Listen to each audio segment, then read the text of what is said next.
When I think about the two orbiting stars, my parents, Otis and Annie, there's no way I can say how they came together and stayed. But I can see how the child who became Patricia Ann is equal parts of both of them. Otis and Annie, maybe with the help of some fool's god, etched a road right up Chicago's middle and placed a confounded girl there. In that gold dress that Otis, my daddy, promised his Alabama girl, it never stopped being a want. Thank you. That was long. Okay, I think I had 3 more. So that's a long one. My mother told me once I was an adult that she and my father had a fight over what to name me. My mother wanted a nice, functional Christian name, which she got, Patricia Ann Smith. And my father wanted to name me Jimmy Savannah. You know, and it's like, and then you're a poet, and I go, what? What? Just strangle my mother. Anyway, the title of the book I'm working on and the title of this poem is Should Have Been Jimmy Savannah. My mother scraped the name Patricia Ann from the ruins of her discarded Delta, thinking it would give me shield and shelter, that leering men would skulk away at the slap of it. Her hands on the hips of Alabama, she went for flat and functional, then siphoned each syllable of drama, repeatedly steamrolling it with her broad, practical tongue until it sounded like an instruction to God and not a name. She wanted a child of pressed head and knocking knees, a trip up in the double Dutch swing, a starched pinafore and peppermint stick in the sour pickle kind of child, stiff-laced and unshakably fixed on salvation. Her Patricia Ann would never idly throat the Lord's name or take someone who was not her husband into her body. She'd be a nurse or a third-grade teacher or a postal drone, all professions calling for alarm clock discipline and sensible shoes. My 4 downbeats were music enough for a vapid life of butcher shop sawdust and fatback as cuisine, for rage spritzed into the writhing pockets of a Murphy bed. No crinkled consonants or muted hiss would summon me. My daddy detested borders. One look at my mother's watery belly, and he insisted, as much as he could insist with her, on the name Jimmy Savannah, asking to bless me with the blues babe moniker of a ball breaker, the name of a grown gal in a snug red dress and unlaced all-stars. He wanted to shoot muscle through whatever I was called, arm each hard syllable with a tiny bullet, so no one would mistake me for anything other than a slick whisperer with a switchblade in my shoe. I was bound to be all legs, a bladed debutante hooked on Lucky Strikes and sugar.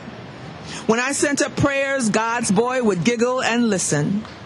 Daddy didn't want me to be anybody's surefire factory, nobody's callback or seized rhythm, so he conjured a name so odd and hot even a boy could claim it.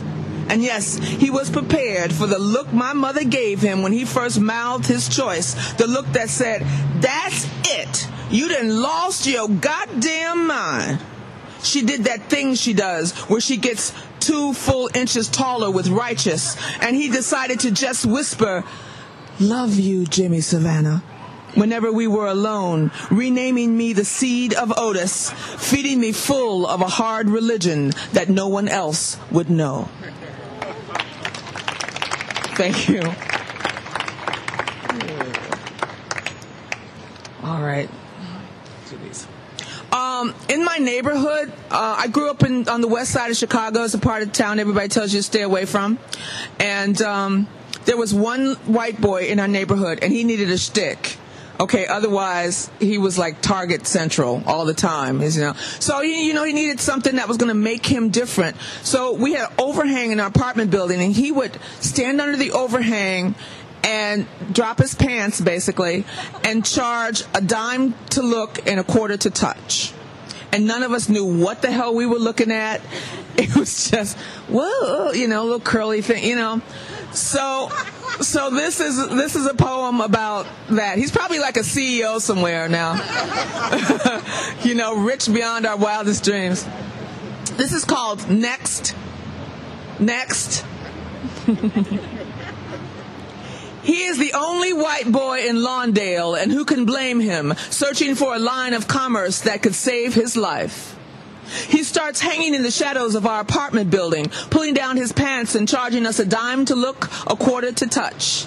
Stubbed fingers, dingy, pinkish, thumbing it. The slowly writhing, nub-hooded and winking sly neon. Here, here, here. Go on. Touch it. Go on. Be startled by its whispered little rumba, its soft arrogance.